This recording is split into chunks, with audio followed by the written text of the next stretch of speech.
I am Jeffrey Rokoha. This is my Potter's Journal for April 2024. You will never guess, if I can keep my balance, what's in the kiln today. I won't tell you what it is, but I'll give you a hint of what I will never make. Spoon rests with a spout. You need to be told which way you have to put the spoon on it. Okay, I'm going to make a pot real quick as well. We'll start by seeing what is in the kiln today. Now, this first shelf is filled with things that I always make and will make again. A thrown and altered Slovenian potichnica. Okay, petitsa baking pan. Well, it's really just a bunt to most people. And a glaze of my own, very reliable, kind of greeny. I don't know, maybe, Celadon-like. What else is in here? I have been testing out new glazes in a past video. I just did a series of glaze tests. And on the top of these honey jars is the grape here and the Mediterranean mist. I've always used the sea mist. Now, why I always use the same glazes over and over again? Well, look at the sides of these things. This is Standard's pale seaweed. It needed to be thicker. I thought I drained some of the water off, but it just looks blander. Maybe I did it the wrong way. So that's why I like using the same glazes again and again, as I did here. They're sea mist, and I've just one glaze on this pot, and a black slip underneath the banding there, and the combing. Use it again and again, get to know it. Great to sell. What do I do with these things? Well, often they're $1 or $2 less, and surprisingly, they sell faster than these. But my seconds are hardly seconds, but I found the other. If you don't do that, I carry inventory around for the same pots forever. So that way I move them through. Now back to the glaze tests. This is the new glaze the Standard has. It is Pink Shadow. Now, in this kiln load, I took it to the limits of firing. Here's what it looked like last time.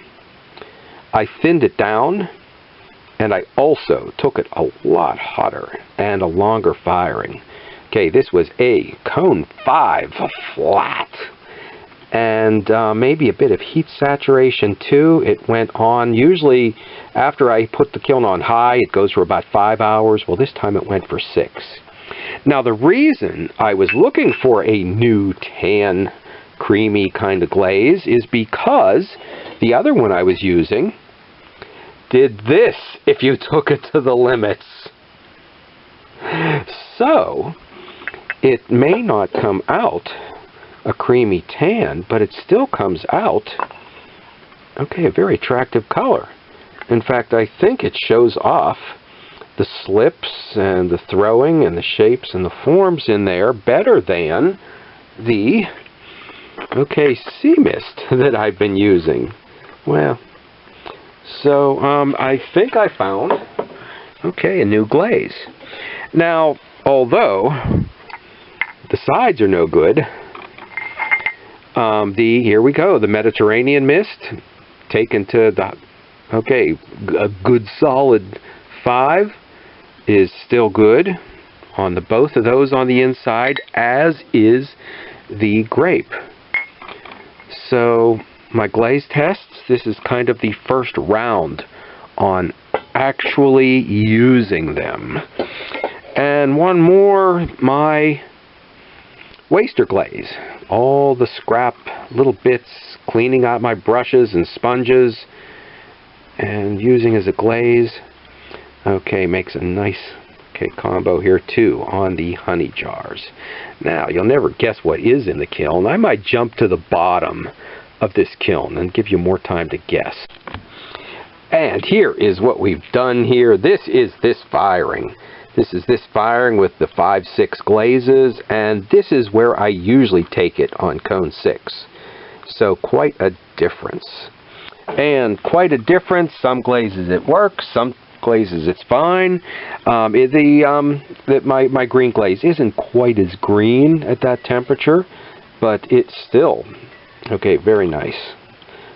Very attractive, shows off. I like the way all the altering in the pots. Okay, shows off. And what else is in here? Oh, well, the test.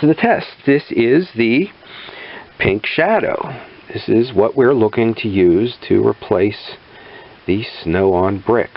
And even the problem with the snow on brick, it was not very tolerant of a firing range. This is much more tolerant of firing range. When something doesn't go exactly right, I don't have to worry as much as I do here with the snow on brick. You can see, okay, it had a few problems. And, okay, one more with the pink shadow here.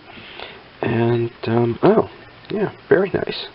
The sea mist is on the top, and then the pink shadow on the side and the bottom, the black slip over the middle.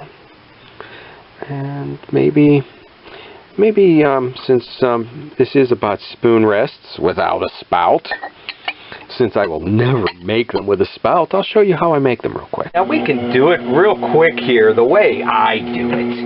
If you guess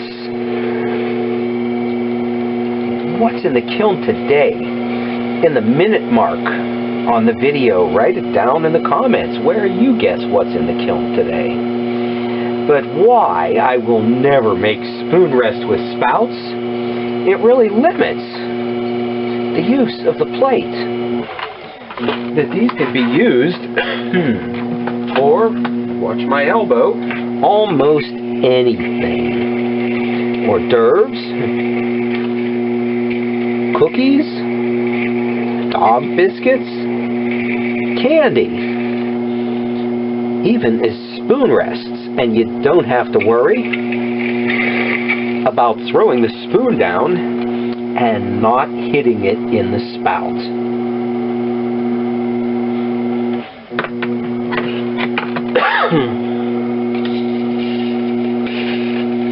And I undercut this so there's no trimming involved. I don't know why people are always doing dinner plates the easy way. In videos, they don't just cut them straight off the wheel like that.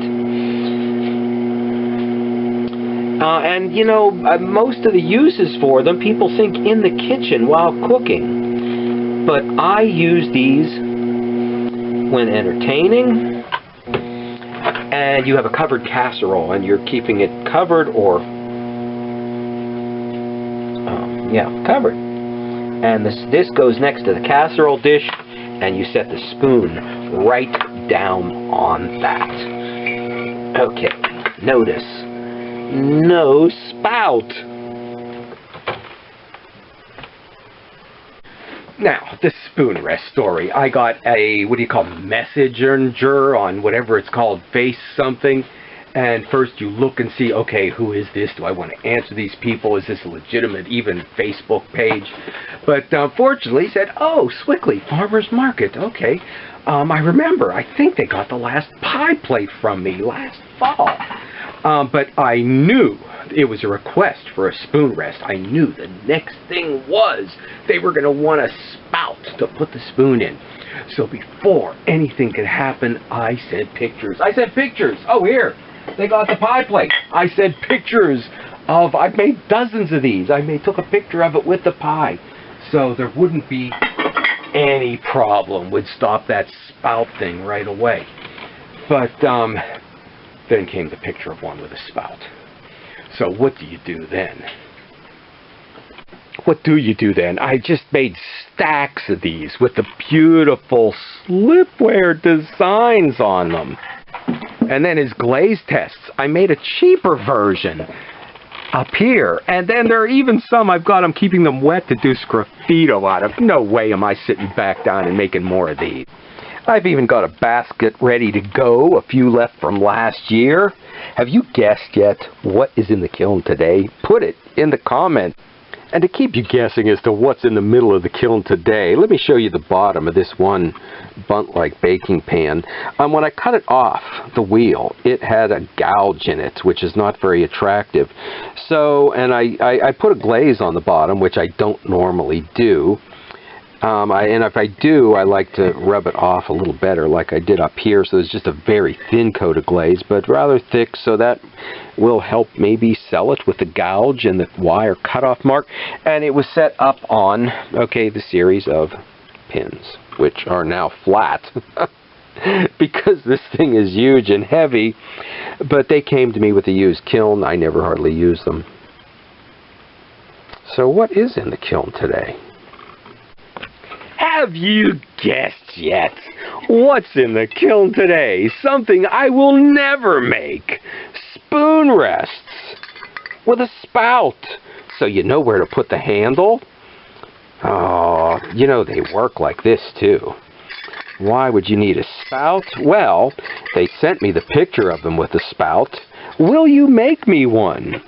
Can we commission you? How exciting to get a commission. But no way I talked them out of it, because I didn't get any resistance, because they accepted what I had. I decided, you know what, I can do this. I can make a dozen of these and get them a selection for one of the first farmers markets of the season. So here it is with the Mediterranean mist, or no, the sea mist. And this is, I believe, the same color as their pie. So they will have, if that's the color they want, they will have one to match. And with my green Celadon glaze, both overfired a bit, and with the pink shadow, a creamy tan that's just slightly barely overfired. Well, it's not a creamy tan at this temperature, but it's still very attractive. Actually, I can see the name of it now, Pink Shadow. So there's a bit of blue there as well. This is also thinner. I took off some of the water because it was too thick last time. Maybe I poured off too much. When I get it just right, that is when you take the reading with the hydrometer and you know what to shoot for in the future. Okay, and a couple of garlic grater olive oil dipping plates here as well.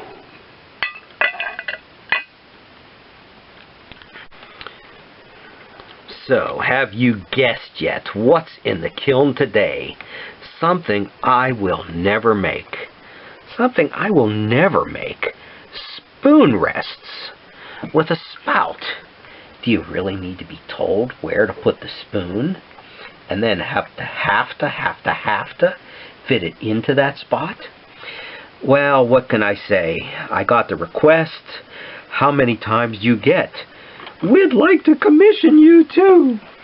And what do? You fight them and you say, here's the way they come. This is the way I do it. That my spoon rests aren't spoon rests. They don't have a spout. Well, they accepted it. They accepted it. They said, yeah, that'll be fine. So what could I do? What could I do? Why not? Why not? We'll sit down and make a board of spoon rests. Spoon rest.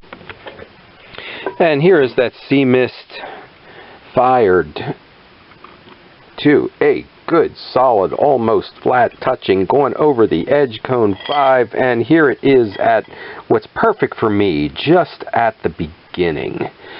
So my spoon rests may not, let's pull one out, may not match the pie they got last time, but this is the way I like them, using the glaze thin and letting it pull in the parts that were carved in. The other thing I will show is how I do a real quick foot on these yet. There is, let's see, one more in here, and this one, I don't know what glaze this is. I think this is another experiment of pouring some old other glazes, both accidentally and another glaze intentionally, on top of an oatmeal. So this may be an oatmeal blend that I have. we'll have to fire it again and keep notes. When I did the 18 glaze tests, or was it 27, I kept very good notes. Because there were only a couple tests in here, I didn't keep the notes. And out of order here, one more shelf, this time a really big pie plate. Okay, stretching way across the screen. I like the little trailed bits of white and over the black slip and the combing. I think this just adds, and the bigger the plates are, the more detail I add. So they go up in price as to size, and also a little more elaborate on the decorating. And back to adding to the glaze tests that I did a few weeks ago. I tested again the iron on the inside here, the Mediterranean mist, and the grape, this time with my oatmeal blend on the bottom. So continuing to add to that glaze series. I'll put glaze test series. I'll put a link at the end to looking at it. And more of the pots I will never make. Spoon rests with a spout. Another thing I'll never make, sponge holders. I'll put up a link to the video of me making those as well. Okay, this is my waster glaze here. I think it needs to be a little thicker, so we're still working on getting all the new glazes just right. Are there certain principles you have as an artist potter? Are there certain things you will not make? Are there things that country pottery needs to make today to survive that it didn't need to make a century or two ago? I still think, for me, this is the way to go, without a spout. And when having a family gathering, and there's a casserole with a lid, and you need a place to put the spoon, this is the plate I'll always use for my family. Stop back and see what's going on in the studio next week.